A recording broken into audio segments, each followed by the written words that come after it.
Bienvenue dans cette émission spéciale consacrée justement au séjour du chef de l'État, Félix-Antoine Tshisekedi Tshilombo, pour participer à la 12e conférence des gouverneurs ici dans la province de Lualaba, précisément dans la ville de Kolwezi. Profitant du séjour du chef de l'État, 10e rue Télévision a eu l'occasion de rencontrer le directeur général du cadastre minier au nom de Monsieur Popol Mabolia. Avec lui, nous allons essayer un peu de parler ce que c'est le CAMI, ce que c'est les réalisations et pourquoi pas poser des questions sur des questions justement d'actualité. Il est avec moi sur ce plateau. Bienvenue, monsieur le DG Mabolia. Merci, bonjour. Vous allez bien? Assez bien jusqu'à présent. Très bien. Alors, Nico Mouzoul. Ah, ok, d'accord. Sinon, on parlerait également Swahili si je le savais, malheureusement. Alors, monsieur le DG, vous êtes le directeur général, comme vous avez récemment participé à une conférence scientifique à l'université de Kolwezi sur le thème décentralisation et gouvernance minière en République démocratique du Congo. Pensez-vous aujourd'hui, monsieur le DG, que cette opportunité puisse contribuer à l'amélioration de la gouvernance minière en République démocratique du Congo, notamment au niveau justement de la province comme dans Lualaba? Oui, tout à fait. Bon, merci pour la question. Tout à fait. Je pense que d'abord, le cadastre minier est un établissement public qui a deux caractères, technique et études.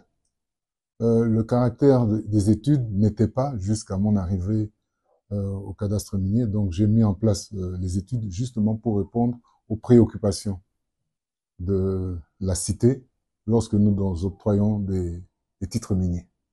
C'est important donc que l'on puisse commencer à échanger et à voir l'impulsion de la base. Qu'est-ce qui se passe avec nos carrés miniers? Comment est-ce que ça fonctionne? Quels sont les problèmes? Donc nous sommes arrivés à Kolwezi pour parler de quelque chose que je trouve qui serait intéressant à voir. C'est est-ce que les entités décentralisées et les provinces peuvent-elles créer des sociétés minières? Alors, il fallait commencer à échanger le débat pour voir. Pourquoi est-ce que je pense que c'est important?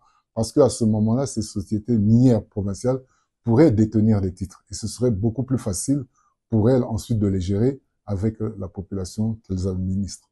Vous avez quand même eu à convaincre également, parce qu'on parle de cette conférence scientifique, vous avez quand même échangé avec les étudiants et tous les autres corps académiques aussi. Oui, j'ai été accompagné d'un professeur d'université, un expert ici de la région dans le domaine juridique, qui a développé toute cette partie juridique et qui a mis les éléments en place. Donc, il appartient de continuer le débat jusqu'à ce qu'on puisse arriver à un entendement avec tous les autres services, avec la tutelle sur cette possibilité de faire cette activité, donc de la création des entités provinciales. Très bien. Allons à l'essentiel. Aujourd'hui, on parle du cadastre minier en République démocratique du Congo. Beaucoup de gens se posent des questions quant à ce.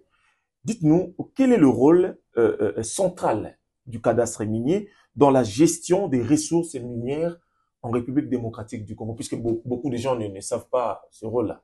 Quelles sont ces conditions-là, justement, pour avoir un carré minier, par exemple, parce que beaucoup de gens... Bon, c'est très simple. Il faut aller dans le code des règlements miniers. La première chose qu'il faut avoir, c'est d'abord une compagnie. Donc, une société que vous devez créer, dont les statuts concernent l'exploitation, la commercialisation des activités minières. Une fois que vous le constituez, vous l'enregistrez auprès du SEGUS, tout ça. Et vous devez aussi avoir une idée de là où est-ce que vous voulez aller. Qu'est-ce que vous voulez prendre? Quel endroit vous voulez fonctionner, tout ça. Vous voulez faire de l'or, vous voulez faire du cuivre, mais où? Donc, vous devez avoir ces informations. Lorsque vous avez une bonne idée de toutes ces informations, vous venez maintenant au cadastre minier pour pouvoir avoir cette délimitation et certificat pour que vous puissiez commencer à faire de la recherche dans les carrés que nous allons vous octroyer et ensuite plus tard passer à l'exploitation de l'activité minière. Bon, quand même que cette question n'était pas prévue, mais et curieusement, nous vivons dans une période un peu turbulente par rapport à la guerre que nous a imposé le Rwanda. On parle d'une grande partie des minières, on parle de l'Est de la République démocratique du Congo, notamment Goma, tout ça, sont partis. Est-ce que ça a impacté également l'achat ou le déroulement du cadastre minier comme tutelle? Bon, ça impacte. Hein. Nous avions un bureau à Bukavu qui aujourd'hui n'est pas fermé, mais nous sommes dans un statu quo parce que les personnes qui sont là ne savent plus travailler. De notre côté, nous avons déconnecté Bukavu dans notre système dans lequel nous fonctionnons. Et bon, en termes de recettes, il y a évidemment des recettes qui qui ne vont plus être comptabilisées parce que ces parties-là, on ne travaille plus. On a beaucoup de cas de force majeure et nous avons donc mis dans toute cette partie de l'Est dans ce qu'on appelle une zone interdite. Donc, d'ailleurs, je crois que c'est le gouvernement qui avait pris cette décision de toute façon. Toute cette zone, tous ceux qui vont travailler ou vont essayer d'avoir des carrés miniers là-bas seront donc dans l'illégalité vis-à-vis de la loi congolaise. Très bien. Alors, monsieur le DG, on parle de quelles sont les avancées récentes du CAMI en matière de gestion cadastrale et cartographique minière. Vous nous donnez d'abord ces avancées-là majeures et quelles sont également les mesures prises pour lutter efficacement contre les concessions non conformes et les titres miniers plutôt irréguliers. Lorsque nous sommes arrivés au cadastre minier, nous avons vu qu'il y avait une situation assez difficile il y avait une polarisation entre les agents. Donc nous avons commencé par remettre de l'ordre là-dessus. Nous les avons mis en confiance avec un nouveau document, comment on appelle ça encore, convention collective. Nous les avons mis en place là-dessus. Et puis on a commencé à regarder sur le plan technique qu'est-ce qu'on pouvait faire. Le premier élément qui m'est apparu, c'est qu'il fallait revoir tout le système de gestion de notre fichier cadastral. Il faut savoir que la gestion du fichier cadastral au cadastre minier est faite de manière électronique, c'est numérisé. Et donc à l'intérieur, il me paraissait qu'il y avait beaucoup d'éléments, beaucoup de permis qui ne respectaient pas la loi. Par exemple, on avait à l'intérieur des permis qui étaient 100% pour qu'on puisse délivrer un certificat, ce qui a eu comme raison d'augmenter. Puis nous avons aussi regardé en termes de revenus, nous avons pensé qu'il était nécessaire de revoir parce que les prix actuels pour un carré minier qui était de $1000, nous avons trouvé que c'était pas assez suffisant avec les ressources naturelles que nous avons. C'était presque gratuit. Et le code minier prévoyait qu'on pouvait faire des augmentations en collaboration avec la Banque centrale du Congo. Nous les avons approchés et nous avons eu une bonne discussion qui a abouti à ce que nous puissions donc majorer par 5 les tarifs. Et ça a été une bonne manière aussi d'éliminer le tarif tous les là, gens. c'est combien? Parce qu'avant C'est c'était 5 000. C'est 5 5 000. 000 dollars le carré minier. Ah, ok. Donc, et maintenant, ça permet d'éclaircir la situation. Il faut comprendre que c'est pas n'importe qui va dans le secteur minier. Donc, il faut pas avoir juste le nécessaire de 1000. Vous allez prendre, vous créez des gels. Alors, on sait que très bien que vous allez pas aller très loin. Mais ça impacte la gestion du domaine minier. Donc, il faut avoir des gens qui sont forcément bien nantis pour commencer à aller dans l'activité. Et en fait, c'est souvent une personne morale, c'est des sociétés qui doivent le faire. Mais elles doivent avoir un bon capital. Très bien. Alors, pouvez-vous expliquer les efforts de numérisation et d'assainissement du fichier cadastral? Pouvez-vous nous expliquer un peu ça? C'est ce que je venais de Ouais, dire. Hein. exactement. Donc, Oui. nous avons des permis de recherche pour lesquels on a constaté qu'ils n'avaient pas commencé les travaux en dehors des temps impartis. Donc, ceux-là aussi on a signalé cela à la direction des mines qu'il fallait donc attirer leur attention, leur mettre en demeure. Ça, c'est nous avions maintenant entre le permis de recherche et le permis d'exploitation, vous avez un passage. Et nous avons vu que dans ce passage-là, il y avait des sociétés dans notre fichier qui, depuis 10 ans, disaient toujours en transformation. Okay. Or, pour nous, notre 10 ans, c'est beaucoup trop, donc il fallait les mettre en demeure. Ou vous l'êtes ou vous n'êtes pas. Mais c'était une autre façon, en fait, de gel ou de faire des exploitations artisanales alors que vous devez, en fait, aller en transformation. Tous ces éléments, c'est pour améliorer et le fichier cadastral et l'activité sur terrain que nous avons fait. Et ceux qui s'imposent ou s'opposent justement à ces conditions que vous avez mises en place, quelles sont leurs sanctions? Parce qu'il y a encore des gens, parce que le Congolais ou d'autres gens ont l'habitude de s'opposer toujours. Hein? Oui, mais tout est dans la loi. Donc, quand vous êtes venu chez moi, vous avez quoi comme document? C'était le code minier. Tout est dans le code minier. Vous respectez le code minier, vous respectez la loi. Mais si vous êtes en dehors de la loi, il y a des sanctions. Et dans le code minier, les sanctions sont prévues. Donc, il n'y a pas de problème là-dessus. Et chez nous, ça peut être jusqu'au retrait de votre certificat. Vraiment. Alors, monsieur le DG, on parle de défis que chaque humain ou chaque société doit avoir hein, pour faire avancer cette société. Quels sont les défis aujourd'hui que CAMI a à relever pour que cela puisse avancer et puisse bénéficier justement aux agents et cadres et au peuple congolais. Les agents, le cadastre minier, on a beaucoup de défis qui sont surtout d'ordre, disons d'abord technique. Donc, de nos jours, nous avons des problèmes tels que les empiètements sur le terrain. Donc, il faut avoir une situation beaucoup plus claire. Donc, le défi, c'est de plus à venir jusqu'à Kinshasa pour demander un carré minier. Ça, c'est le défi à long terme que nous avons. Mais vous avez quand même proposé aussi au gouvernement et que cela n'a pas été fait, ou peut-être vous attendez que le gouvernement vienne vous demander comment ça se passe là, parce qu'on a toujours d'habitude. Tout vient à point qui sait attendre. Donc, le gouvernement a ses priorités. Chez nous aussi, on travaille. Et le moment opportun, ça viendra. C'est pas un problème. Voilà. Alors, avant-dernière question, puisqu'on en a beaucoup, mais on doit gagner le temps. Comment le CAMI envisage-t-il d'améliorer la gestion?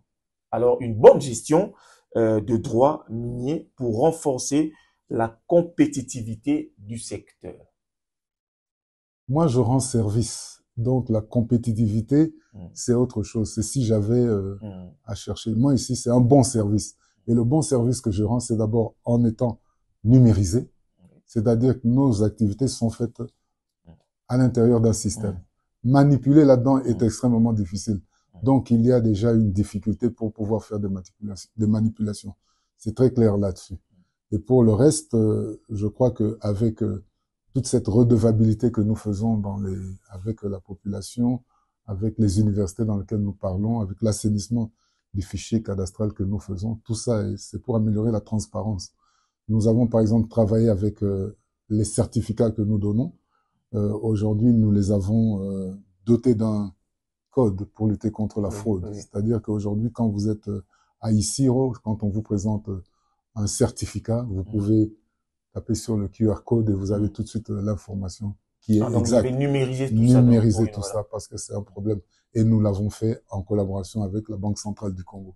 On n'a pas été ailleurs, on a été auprès de la Banque centrale du Congo qui nous ont donné des papiers qui sont, comme vous savez, presque de l'argent. Monsieur le DG Popol Mabolia, en tout cas, cette question, avant de la poser, j'ai voulu, moi-même, je m'étais étonné d'apprendre ça dans l'opinion, puisque cette question qui a jazzé l'opinion récemment ici en République démocratique du Congo, quand on parle aujourd'hui de controverses récentes autour de l'immeuble Sabena, situé à Kinshasa, sur le boulevard du 30 juin, le CAMI a-t-il effectivement acquis l'immeuble ex-Sabena? Si oui, monsieur le DG, pouvez-vous clarifier la modalité ou les modalités ou les coûts réels de cette acquisition? Puisque vous avez été accusé, il y a eu détournement de 40 millions, pas des millions. Cette histoire des millions, on cite et des ministres et les gestionnaires, tout ça, c'est compliqué. Je crois qu'il y a beaucoup de... Malheureusement, aujourd'hui, lorsque vous rentrez dans les réseaux sociaux, les gens croient que ce qui est dit dans les réseaux sociaux, c'est la vérité. Nous ne sommes pas dans une république bananière. Nous sommes dans une république où les lois et tout le fonctionnement est bien clair. Le cadastre minier, quand je suis arrivé, nous sommes à l'endroit où nous sommes là-bas, Maurice Polo. Quand vous regardez les conditions dans lesquelles nous sommes dans une vieille bâtisse où il y a des rats, il y a des souris qui sont là, parce que nous sommes du côté du marché. Donc c'est très difficile à entretenir. L'opportunité s'est présentée. Le conseil d'administration nous a instruit d'acheter des bâtiments pour que nos agents travaillent dans de bonnes conditions. Non pas seulement à Kinshasa, un peu partout. Il faut avoir les moyens. Je vous ai dit que nous sommes passés de 1000 à 5000. Les recettes ont augmenté. Et qu'est-ce qu'on fait avec les recettes? On achète d'abord des endroits pour être bien.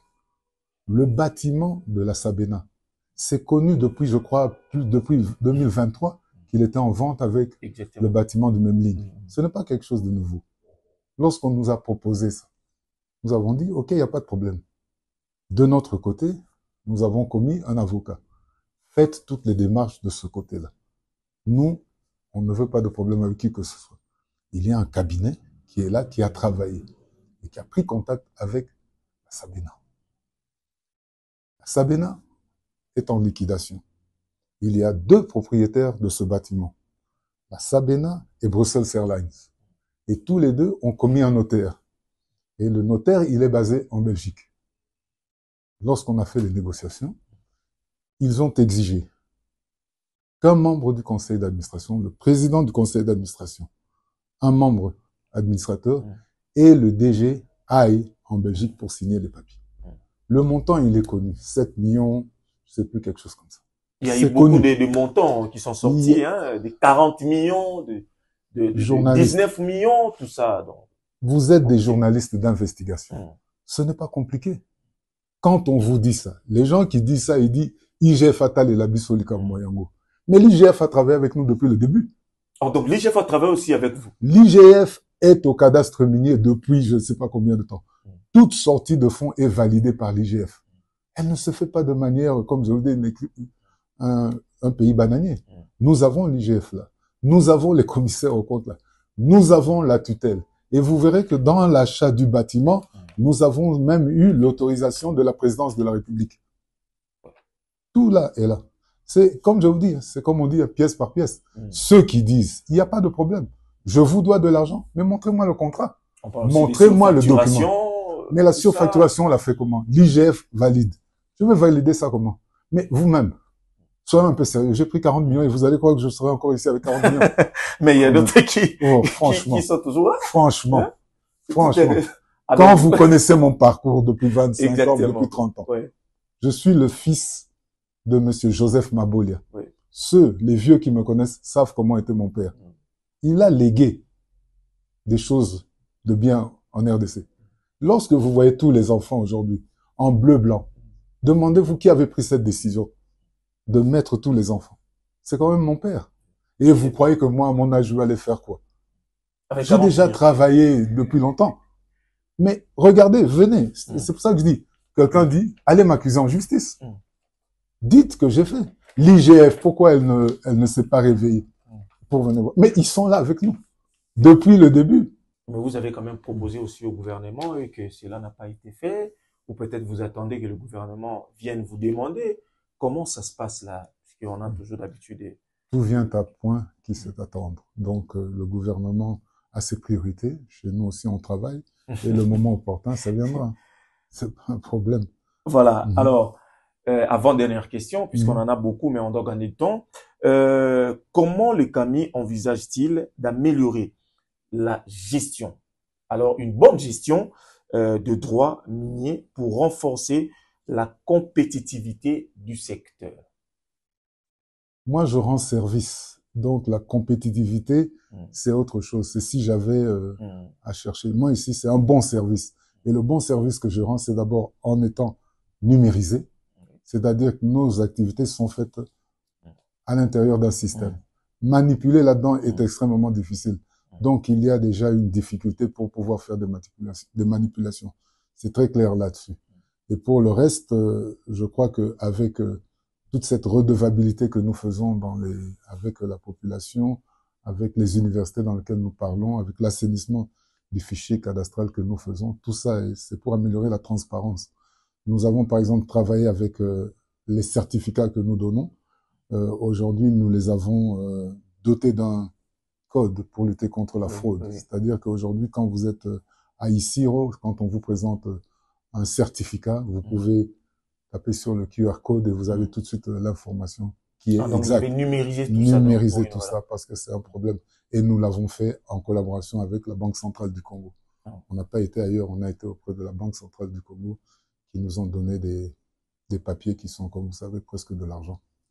Monsieur le DG Popol Mabolia, en tout cas, cette question, avant de la poser, j'ai voulu, moi-même, je m'étais étonné d'apprendre ça dans l'opinion, puisque cette question qui a jazzé l'opinion récemment ici en République démocratique du Congo, quand on parle aujourd'hui de controverses récentes autour de l'immeuble Sabena, situé à Kinshasa, sur le boulevard du 30 juin, le CAMI a-t-il effectivement acquis l'immeuble ex-Sabena?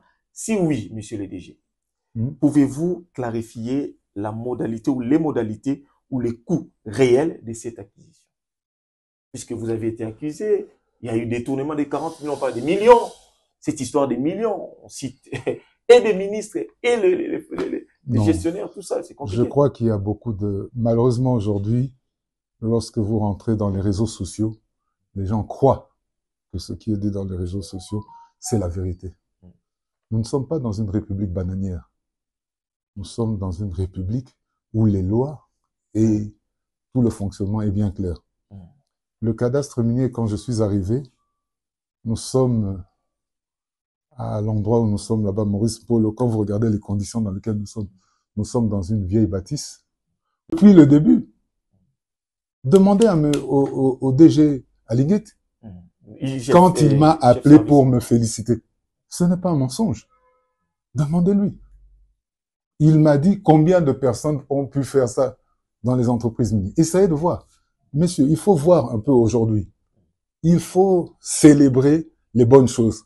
Pas tous descendre, tout le monde en bas comme ça, toujours dans la médiocrité. Quand on fait quelque chose de bien, c'est ça. S'il y a des problèmes, si vous êtes convaincus, mais accusez-moi en justice. Pourquoi les organes délibérants, la Cour des comptes, personne n'est en train de le faire? Donc, il y a eu une traçabilité, il y a eu des contrôles de l'IGF, de toutes les institutions habilitées à vous suivre. Je vous le répète, prenez demain, allez à l'IGF, allez demander. Okay. Je vous mets au défi, allez demander au défi. S'il n'y a pas eu les autorisations sont là. Maintenant, on peut venir, on a les commissaires aux comptes. Il faut, ils regardent. Où est-ce qu'on a fait sortir ces 40 millions? On a fait quoi, comment? Faut pas exagérer. On a fait une surfacturation, ça veut dire qu'on achète ou on dépense dans quelque chose. On a dépensé dans quoi? Donc, et puis, je ne suis pas le seul. Avant de le faire, il faut qu'il y ait le conseil d'administration qui est là. Il faut qu'il y ait un agent chez moi parce que je ne sais pas. Donc, c'est toute une équipe. Donc, ça, vraiment, c'est de la légèreté de la part des gens, une méconnaissance. Ce sont des guerres politiques ou de... C'est pas des guerres politiques. Moi, je regarde ça d'une autre façon. Quand on dit ce sont les commissionnaires, c'est quelle fonction exactement un commissionnaire? Parce que ici, on achète un immeuble. On achète ça comment? Avec des papiers, avec des contrats. Eux réclament leur dû, mais ils réclament, cher frère, ils le réclament sur base de quel document? Quel contrat, moi, j'ai signé avec qui? C'est comment est-ce qu'on fait? On ne peut pas acheter ces genres d'immeubles sans pour autant voir au préalable les commissionnaires, parce que normalement, on doit les avoir. Le vendeur ou l'acheteur? Les vendeurs, justement. Mais le vendeur, c'est pas moi. Moi, je suis l'acheteur. Okay. Moi, je vous dis que j'ai commis personne. C'est mon avocat qui est là. Alors, allez voir maintenant le vendeur, demandez-lui. Donc, ces commissionnaires-là doivent aller chez les vendeurs. Moi, j'ai jamais vu les commissionnaires, jusqu'à présent. Je vous mets au fait de me dire où est-ce que moi je les ai vus. Je n'ai jamais vu. Parce que chez moi, il y avait l'avocat. Maintenant, si ils ont fait, il n'y a pas de problème. Qui doit payer? Même moi, même si vous voulez que je vous paye aujourd'hui. Le cadastre minier n'appartient pas à Popol Mabolia. C'est une institution. Et on fonctionne comment? De la même façon que nous donnons des titres. Il faut des documents. Mais montrez-moi les documents. Ou moi j'ai signé, ou le CAMI a signé pour dire, bon, nous allons, c'est vous qui avez cette fonction à le faire. Moi, je n'ai pas.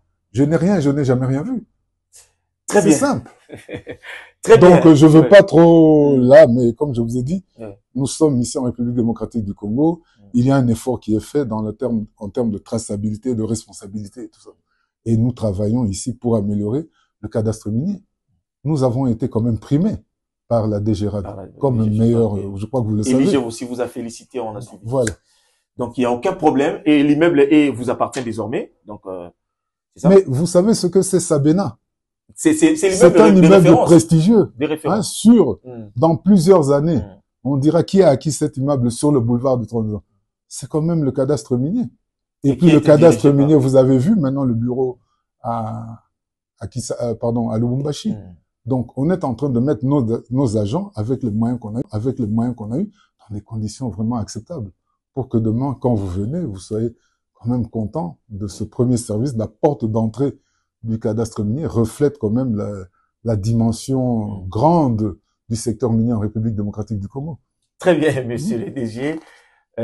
Popol Mabolia, c'était un grand plaisir en tout cas d'avoir ces lumières, toutes ces lumières, parce qu'il y a eu des gens qui se sont posé des questions, surtout sur la dernière question. Vous avez vraiment balayé en toute lumière cette question. En tout cas, c'était un grand plaisir. Je vous remercie de vous recevoir. Je vous remercie. Oui. Et donc, comme vous aimez trop suivre les réseaux politiques, je ne doute pas que d'autres vont encore vous poser beaucoup de questions là-dessus. Oui. Et tout à fait ouvert pour que Ouais. vous reveniez et puis qu'on Ouais. puisse, non pas continuer là, mais Ouais. bon, essayons d'élever le débat Exactement. et essayons de voir qu'est-ce qu'on peut faire de bien pour la République démocratique du Congo.